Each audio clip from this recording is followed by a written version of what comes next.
हरे कृष्णा। हम श्रीमद् भगवद गीता के 12वें अध्याय भक्ति योग इसके श्लोक संख्या 5 को आज पढ़ने का प्रयास करेंगे। जय माता जी। क्लेशोऽधिकतरस्तेषाम् क्लेशोऽधिकतरस्तेषाम् अव्यक्तासक्तचेतसाम् अव्यक्तासक्तचेतसाम् अव्यक्ता हि गतिर्दुःखम् अव्यक्ता हि गतिर्दुःखम् देहवद्भिरवाप्यते। देहवद्भिरवाप्यते। जी भगवान क्या कहते हैं इस श्लोक में? जिन लोगों के मन परमेश्वर के अव्यक्त निराकार स्वरूप के प्रति आसक्त हैं, उनके लिए प्रगति कर पाना अत्यंत कष्टप्रद है। ठीक है, जो इस ज्ञान योग के पथ पर चल रहे हैं, निराकार के स्वरूप के प्रति आसक्त हैं, उस दिशा में आगे बढ़ना उनके लिए कठिन है। कैसा है? अत्यंत कष्टप्रद है। ऐसा क्यों है? क्योंकि देहधारियों के लिए उस क्षेत्र में प्रगति कर पाना सदैव दुष्कर होता है।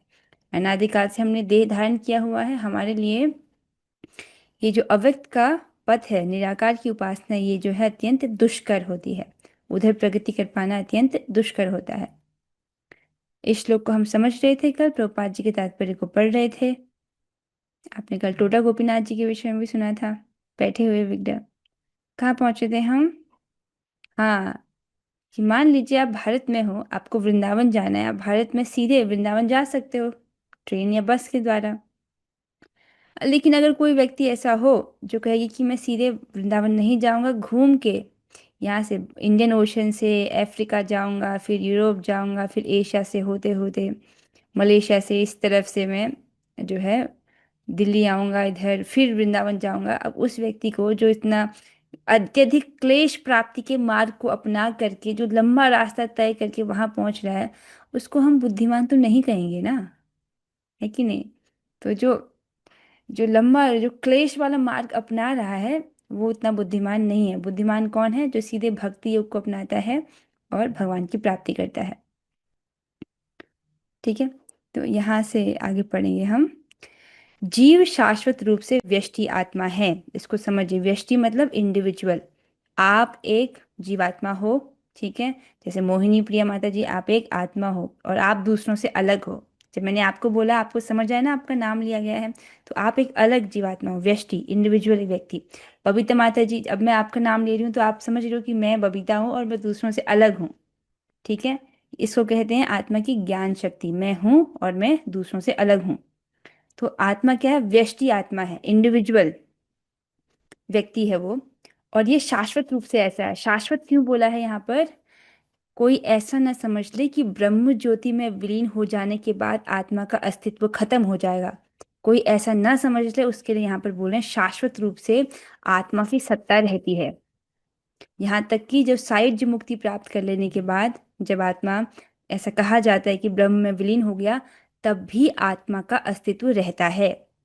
आत्मा विलीन नहीं हो जाती वास्तव में वहां पर। ठीक है, वहां पर रहता है, लेकिन ब्रह्म में मिल नहीं जाता है वो। उसका अस्तित्व तब भी रहता है। इसलिए बोल रहे हैं कि जीव शाश्वत रूप से व्यष्टि आत्मा है।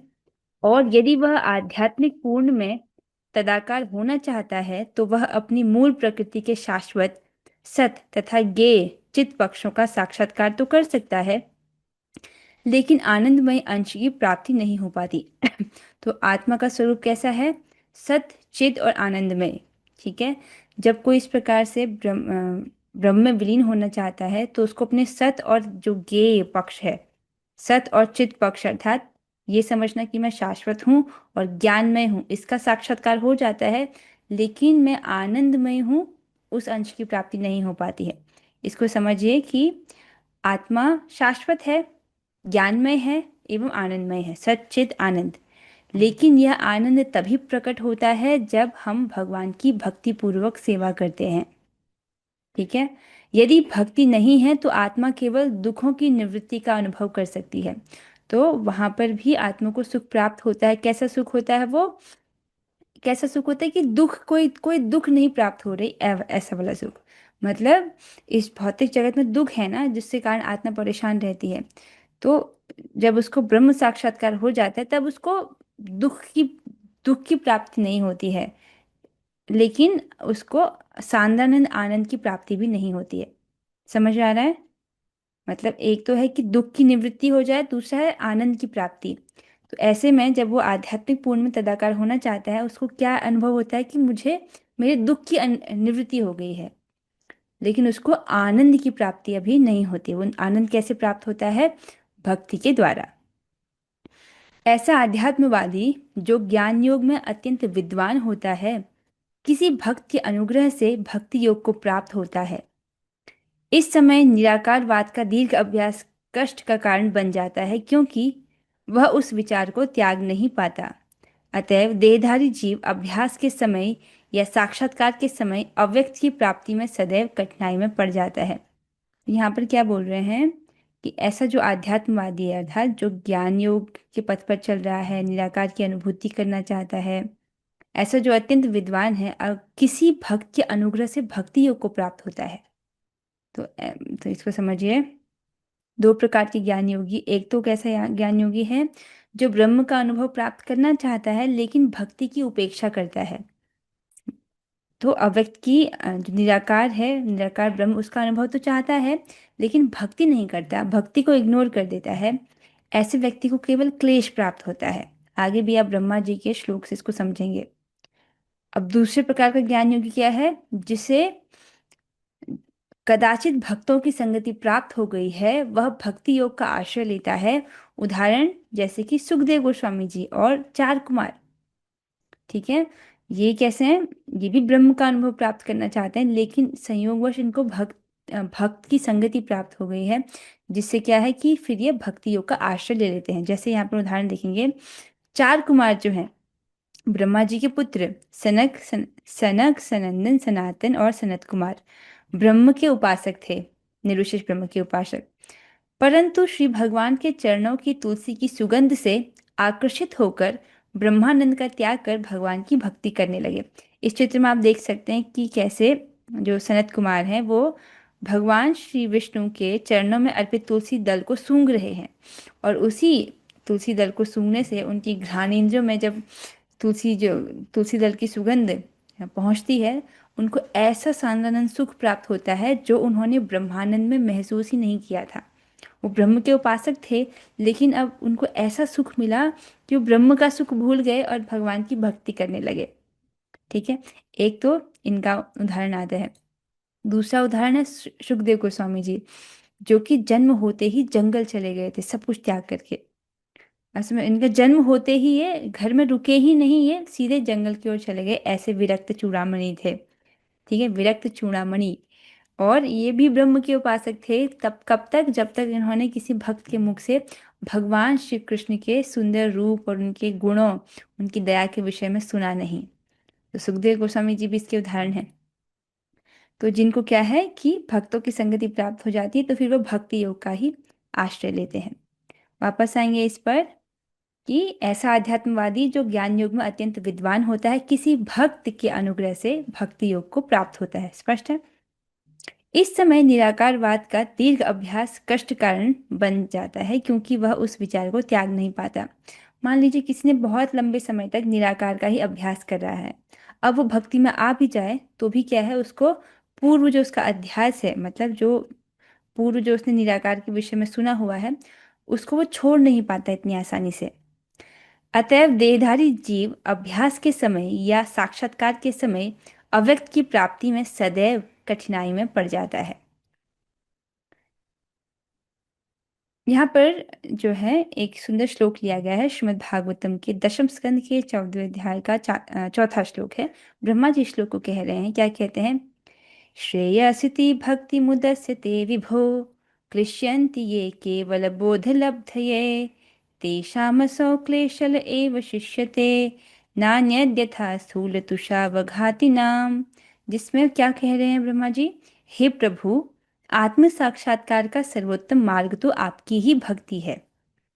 यदि कोई इस मार्ग को त्याग करके ज्ञान के अनुशीलन में प्रवृत्त होता है, ज्ञान का अनुशीलन आप समझ रहे हैं, सांख्य योग, अर्थात जो कि आत्मा का अनुभव प्राप्त करना चाहते हैं, निर्विशेष ब्रह्म की अनुभूति प्राप्त करना चाहते हैं, तो ऐसे क्या होता है, तो उसे क्लेश उठाना होगा और वांछित फल भी नहीं मिल पाएगा।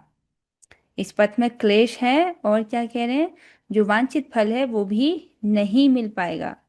जिस तरह थोती भूसी को पीटने से अन्न गेहूं नहीं मिलता, उसी तरह जो केवल चिंतन करता है उसे आत्म साक्षात्कार नहीं हो पाता, उसके हाथ केवल क्लेश लगता है। तो इस श्लोक से हमको स्पष्ट हो रहा है कि जो इस प्रकार से निर्विशेष के मार्ग में अव्यक्त निर्विशेष का जो अनुभव प्राप्त करना चाहता है, उस मार्ग में उसको क्लेश ही उठाना पड़ता है और वांछित फल भी उसको नहीं प्राप्त होता है। ठीक है। लेकिन अगर ऐसे ज्ञान योगी को कदाचित भक्तों का संगति प्राप्त हो जाती है, तब जो है उनका कल्याण होता है। जैसे यहाँ पर आपने चार कुमारों और सुखदेव गोस्वामी जी का उदाहरण सुना, फिर वो क्या करते हैं, भक्ति का ही आश्रय ले लेते हैं। हम्म, आगे बढ़ेंगे। प्रत्येक जीव अंशतः स्वतंत्र है, और उसे यह अच्छी तरह समझ लेना चाहिए कि वह अव्यक्त अनुभूति उसके आध्यात्मिक आनंदमय आत्म स्व की प्रकृति के विरुद्ध है। वाह, क्या कह रहे हैं ये। प्रत्येक जीव क्या है, अंशतः स्वतंत्र है, स्पष्ट है। उसे अच्छी तरह समझ लेना चाहिए कि वह अव्यक्त अनुभूति उसके आध्यात्मिक आनंदमय की प्रकृति के विरुद्ध है। इसको उसमें समझाया गया है। बृहद भागवतामृत में गोप कुमार को बड़ा ही कौतूहल था कि ये ब्रह्मानंद कैसा होता होगा। एक बार ब्रह्म ज्योति में विलीन होकर देखना चाहते थे वो, उनके मन में ऐसी इच्छा थी कि वो भगवान के धाम जाने से पहले एक बार ब्रह्म का सुख भी देख लेना चाहते थे। तो भगवान उनकी इच्छा को जान करके उनको अलाव किए कि वो जाएं और ब्रह्मानंद का जो सुख है उसको भी अनुभव करें। ठीक है। तो गोप कुमार जो है वहां पर पहुंच जाते हैं जहाँ पर ब्रह्म ज्योति है, और उसका अनुभव वो प्राप्त करते हैं। तो एक विशेष प्रकार का सुख तो उनको मिलता है, लेकिन क्योंकि उनका मन सदैव मदन गोपाल के प्रति आकर्षित रहता था, जिसको वो भूल नहीं पाते, और फिर वो मदन गोपाल जो है जिनका वो ध्यान करते हैं, वही विग्रह उनको उनके हृदय से उनको बार बार अपनी ओर खींचते हैं।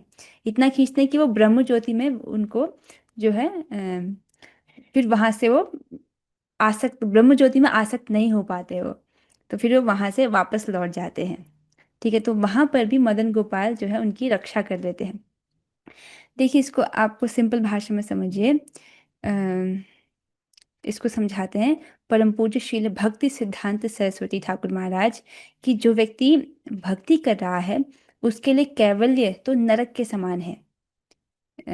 कैवल्य अर्थात ये जो ब्रह्म सायुज्य मुक्ति, ब्रह्म में विलीन हो जाना, ये तो आत्मा के लिए उसकी आत्महत्या जैसा है। ठीक है। तो भक्ति, जो भक्ति कर रहा है वो कभी भी ब्रह्म में विलीन होने की इच्छा नहीं करता, ये तो भक्ति के विरुद्ध है।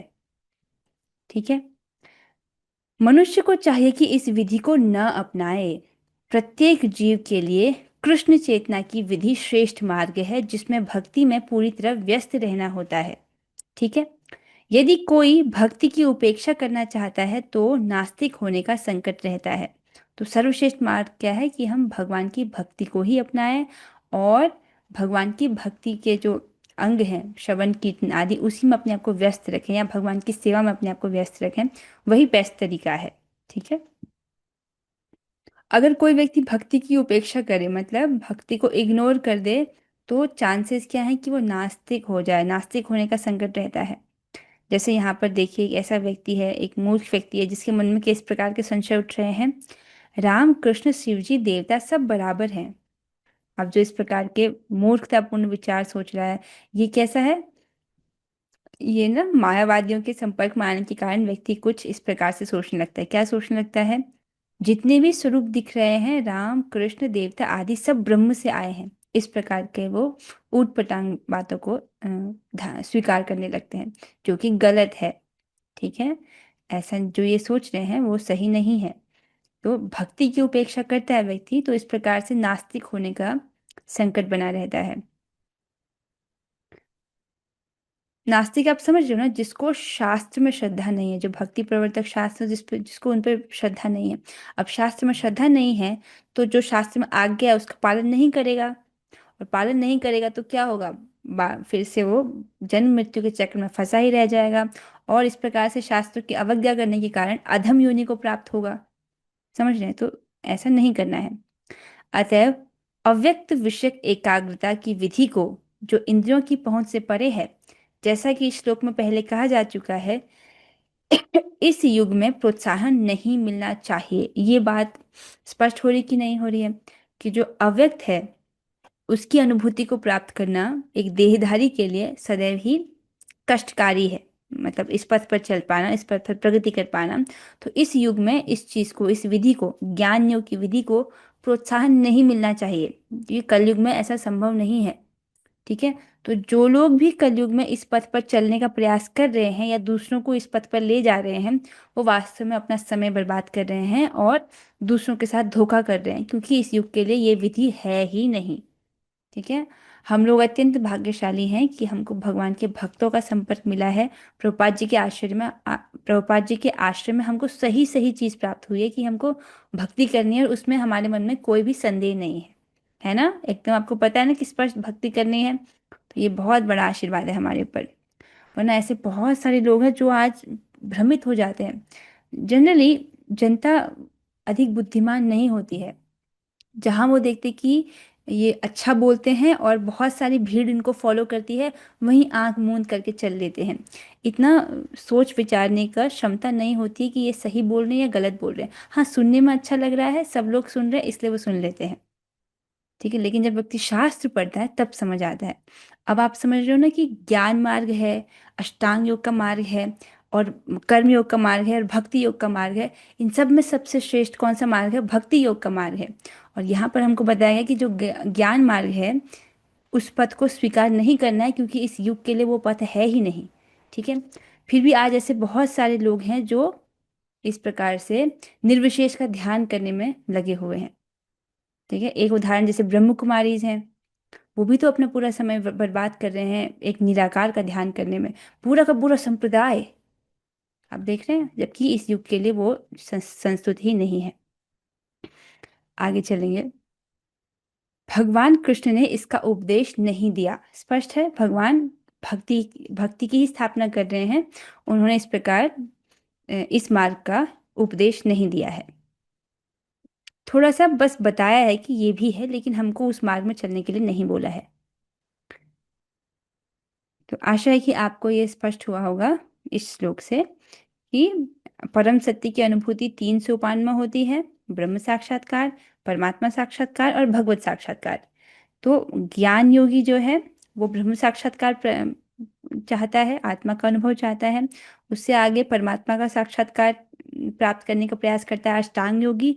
और उसके बाद जब भक्ति योगी जो है वही भगवान के साक्षात्कार को प्राप्त कर पाता है। अगर अष्टांग योगी भगवान के साक्षात्कार को प्राप्त करना चाहता है तो उसको भक्ति योग का आश्रय लेना ही पड़ेगा। उसी प्रकार से ज्ञान योगी भी परम सत्य की पूर्ण अनुभूति चाहता है, भगवत साक्षात्कार चाहता है, तो उसको भी भक्ति योग का आश्रय लेना ही पड़ेगा। उसके अलावा और कोई दूसरा मार्ग नहीं है। ठीक है? तो इससे हमको स्पष्ट होता है कि ज्ञान योगी और भक्ति योगी में से कौन श्रेष्ठ है? भक्ति योगी श्रेष्ठ है। ठीक है? सो इसके साथ ये श्लोक पर चर्चा पूरी होती है यहाँ पर। अब यहाँ पर कुछ प्रश्न हैं। ठीक है? और चेक किया जा रहा है कि आपको बात ठीक से समझ आई कि नहीं आई। ठीक है? पहला प्रश्न है, इस अध्याय के प्रारंभ में अर्जुन ने भगवान से क्या प्रश्न पूछा? ठीक है? अभी तक जो चर्चा हुई वो किस प्रश्न पर हुई है? तो अर्जुन जी ये प्रश्न पूछते हैं कि जो लोग आपकी सेवा में तत्पर रहते हैं या जो लोग अव्यक्त की उपासना करते हैं, इन दोनों में से श्रेष्ठ कौन है? ठीक है? जो लोग आपकी सेवा करने में सदैव तत्पर रहते हैं, अर्थात आपके भक्त, ये श्रेष्ठ हैं, या वो लोग जो निर्विशेष की उपासना करते हैं, ब्रह्म की उपासना में लगे रहते हैं, वो श्रेष्ठ हैं? इन दोनों में से श्रेष्ठ कौन है, ये प्रश्न पूछा गया था। और जैसे जैसे हम अध्याय में आगे बढ़े तो प्रभुपाद जी ने स्पष्ट किया कि जो भगवान की भक्ति के द्वारा उपासना कर रहे हैं वो तो भक्ति योगी हैं, और जो ब्रह्म का उपासना कर रहे हैं, अर्थात जो ब्रह्म का अनुभव चाहते हैं, आत्मा का अनुभव चाहते हैं, उनको ज्ञान योगी बोला जाता है। तो प्रश्न कैसे बना कि ये भक्ति योगी श्रेष्ठ है या ज्ञान योगी श्रेष्ठ है? ठीक है, अब प्रश्न सबको स्पष्ट हो रहा है? अच्छा, रिएक्ट कर लीजिए, यहाँ पर जूम में रिएक्शन का है ना, जिसको समझ आ गया वो थम्स अप करे, लाइक का बटन दबाए जिसको, ताकि मुझे समझ आया कि नहीं आया। रिएक्शन का ऑप्शन आ रहा है यहाँ पर। मोहिनी प्रिया माता जी को और अनीता माता जी को समझ आ गया है। अरे भाग्य को प्रश्न अभी तक नहीं समझ आया है। ओके, कांता माता जी को भी समझ आ गया, और महाकवि जयदेव प्रभु जी को भी समझ आ गया, ठीक है। अच्छा ठीक है, बाकी तो दो भक्त हैं जिनको नहीं समझ आया इसका मतलब। ठीक है, दो भक्तों के थम्स अप नहीं आए तो मैं समझ रही हूँ। फिर से, प्रश्न ये था कि जो आपकी भक्ति कर रहे हैं, आपकी भक्ति में लगे हैं, वो श्रेष्ठ हैं, या जो निर्विशेष ब्रह्म की उपासना कर रहे हैं, जो ज्ञान योग के पथ पर हैं, वो श्रेष्ठ हैं। ठीक है, क्योंकि इस जगत में लोग ऐसे मिलेंगे आपको कि अरे आप तो भक्ति कर रहे हो, विग्रह की पूजा कर रहे हो, हाँ करो करो, अच्छा है अच्छा है, ये तो आसान चीजें हैं, बिगिनर लेवल पर बढ़िया है, लेकिन बाद में तुम जो है उस अव्यक्त निराकार की उपासना करोगे तो वो श्रेष्ठ है। इस प्रकार से लोग भ्रमित रहते हैं, दूसरों को भ्रमित करने का प्रयास करते हैं। तो अच्छा है कि अर्जुन जी ने ये प्रश्न पूछ लिया यहाँ पर। ठीक है, कि जो भक्ति योगी कर रहे हैं, भक्ति योगी श्रेष्ठ है, या जो निर्विशेष ब्रह्म की उपासना कर रहे हैं वो श्रेष्ठ है। ठीक है, और उत्तर क्या है? हाँ, अगला वही प्रश्न, अब मैं आपसे उत्तर पूछूंगी। तो श्री भगवान ने अर्जुन के प्रश्न का क्या उत्तर दिया? ओके, अब आप लोग हाथ खड़े करें ना खड़े करें, मैं आपका नाम लेकर पूछती हूँ। तो भगवान ने अर्जुन के प्रश्न का क्या उत्तर दिया? मोहिनी प्रिया माता जी, आप बताएं। जो लोग अपने मन को मेरे में साकार रूप से लगाए रखते हैं और मेरी पूजा करते हैं, सदैव हम्म। मेरी पूजा करते हैं, हम्म। यानी कि भक्ति योग हम्म। सर्वश्रेष्ठ है। हाँ ठीक है ठीक है, ओके। महेश पंडित दास प्रभु जी, आप भी बताइए, भगवान ने अर्जुन के प्रश्न का क्या उत्तर दिया? हरे कृष्ण माता जी। भगवान ने कहा कि जो लोग अपने मन को उनके साकार रूप पर एकाग्र करते हैं और अत्यंत श्रद्धा पूर्वक उनके उनके भगवान कृष्ण की पूजा करते हैं, करने करने में सदैव लगे रहते हैं, वो परम सिद्ध को मतलब प्राप्ति कर सकते हैं। हरे कृष्ण। उसको परम सिद्ध माना, ठीक है ठीक है। क्या आप कुछ उदाहरण बता सकते हैं कि वो किस प्रकार साकार की उपासना में लगे रहते हैं? अर्च विग्रह माता जी, भगवान का अर्च, जैसे कि विग्रह है, अर्च विग्रह, और आपने जी जी प्रभु, वो है जैसे ना कि माता जी। अर्चा विग्रह की सेवा कर रहे हैं तो वो साकार की उपासना में आ गया, ठीक है। आपने अच्छा उत्तर दिया। और किसको समझ आया? बबीता माता जी, आप बताइए कि भगवान ने अर्जुन के प्रश्न का क्या उत्तर दिया? कौन श्रेष्ठ है? भग, भगवान ने अर्जुन के प्रश्न के उत्तर दिए जो श्रद्धा श्रद्धा पूर्वक और स्नेह पूर्वक और विश्वास के सहित जो पूजा अर्चना सेवा करता है ना, वही वो उत्तर दिए हैं। और इसमें क्या है ना आया है, जो भगवान के लिए सब काम करना है, पूजा लेके आना है, अर्चा विग्रह का सेवा करना है, और हाट जाके सामान लेके आना है, मंदिर मर्जना करना है, सब वही सब काम को वो अच्छा अच्छा अच्छा, समझा है। चलो चलो ठीक है, आपको समझ आ गया, ओके गुड गुड। अब देखते हैं किसी को। तो मुझे लग रहा है कि ये वाला सबको समझ आ गया है कि भगवान ने क्या उत्तर दिया, ओके। अब तीसरा प्रश्न पर चलेंगे। जब निर्विशेष की उपासना करने वाले भी अंततः भगवान को ही प्राप्त होते हैं, तो भगवान ने भक्त को श्रेष्ठ क्यों कहा? आशा है कि इस प्रश्न में जो गूढ़ अर्थ है उसको आप समझ रहे होंगे। अंततः भगवान को ही प्राप्त होते हैं, इसका अर्थ क्या है? कि वो गोलोक बिहारी कृष्ण को प्राप्त नहीं होते हैं, वो भगवान के ऐश्वर्यमय रूप को प्राप्त होते हैं। लेकिन ऐश्वर्यमय रूप भी तो भगवान ही है ना। ठीक है, तो फिर भी भगवान को ही प्राप्त होते हैं। तो जैसे कि ऐसे बताया गया था, वो कर्मयोग, ज्ञान योग, फिर अष्टांग योग करता है, फिर भक्ति योग करता है, फिर उसको भगवान के ऐश्वर्यमय रूप की प्राप्ति होती है। तो काफी लंबा प्रोसेस लेकर आता है वो। ठीक है, पर फिर भी भगवान ने कहा कि अंततः उसको मेरी प्राप्ति होती है। तो फिर यदि ऐसा है कि अंततः निर्विशेषवादी भी आपकी प्राप्ति करते हैं, तो भगवान ने भक्त को श्रेष्ठ क्यों कहा? प्रश्न समझ आ रहा है? ओ, आज के जो प्रश्न है वो केवल आज जो पढ़ाया गया है उसके आधार पर नहीं है। ये श्लोक संख्या 1 2 3 4 5 सबसे रिलेटेड है, ठीक है? कहीं ऐसे सोच रहे हो कि आज तो क्लास में डिस्कस नहीं किया। ठीक है, अभी तक 5 श्लोकों में जो जो पढ़ा उससे उस सबसे आधारित प्रश्न है। ठीक है, किसको पता है इस प्रश्न का उत्तर? मोहिनी प्रिया माता जी को पता है जी, माता जी बताइए। भक्ति योग इसलिए श्रेष्ठ है क्योंकि उन्हें भगवान का सानिध्य मिलता है। भगवान का सानिध्य मिलता है, ओके। ठीक है। अम्म, ठीक है, क्योंकि वो सीधे ही भगवान की उपासना करते हैं। और निर्विशेष की उपासना जो करते हैं उनको बड़ा क्लेश प्राप्त होता है, और उस दिशा में प्रगति करना भी अत्यंत कष्टप्रद है। लेकिन जो भक्ति योगी है वो सीधे ही भगवान की उपासना करता है और हर प्रकार से अपने मन को भगवान में ही आवेशित रखता है, तो उसको बड़ी सरलता से भगवान की जो है भगवत साक्षात्कार प्राप्त हो जाता है, क्योंकि वो सीधे ही उपासना कर रहा है। ठीक है। तो निर्विशेष वाली के लिए भगवान ने दो प्रॉब्लम बताया उस रास्ते में, कि एक तो समय बहुत लगता है, लंबा रास्ता तय करना है ना, और दूसरा क्या है, उसमें क्लेश बहुत प्राप्त होता है उनको। ठीक है, जबकि भक्ति जो है अत्यंत सुगम है, सरल है, सुसुगम कर्तुम अव्ययम, और सुखपूर्वक इसको संपादित किया जा सकता है। चलो ठीक है, कुछ प्रश्नोत्तर पर भी चर्चा हो गई है। अब इतना समय नहीं है हमारे पास कि हम अ, अगले श्लोकों को देखें, तो फिर वो हम कल ही देखने का प्रयास करेंगे यदि भगवान ने चाहा तो। लेकिन कुछ समय बच गया है, उसका उपयोग करते हुए कुछ बेसिक बातें हैं उस पर चर्चा कर लेते हैं।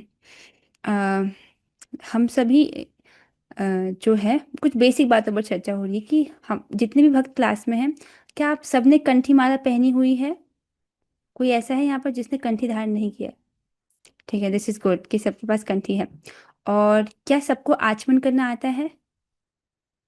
आचमन करना क्या होता है? उसके द्वारा हम शुद्ध, मतलब आचमन करने के बाद ऐसा मान लिया जाता है कि व्यक्ति का शरीर शुद्ध हो गया है, जिसके द्वारा हम भगवान की सेवा कर सकते हैं। ठीक है, तो आचमन करना बहुत आसान है। कोई ऐसे भक्त जिनको आचमन करना नहीं आता है, तो उसको भी सिखाया जा सकता है। कांता माता जी को नहीं आता है? हाँ ठीक है।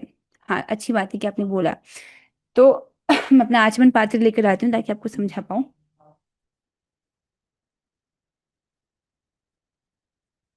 हाँ, तो आप सबसे पहले जो है एक आचमन पात्र जो है उसको लीजिएगा, उसमें थोड़ा जल भरिएगा।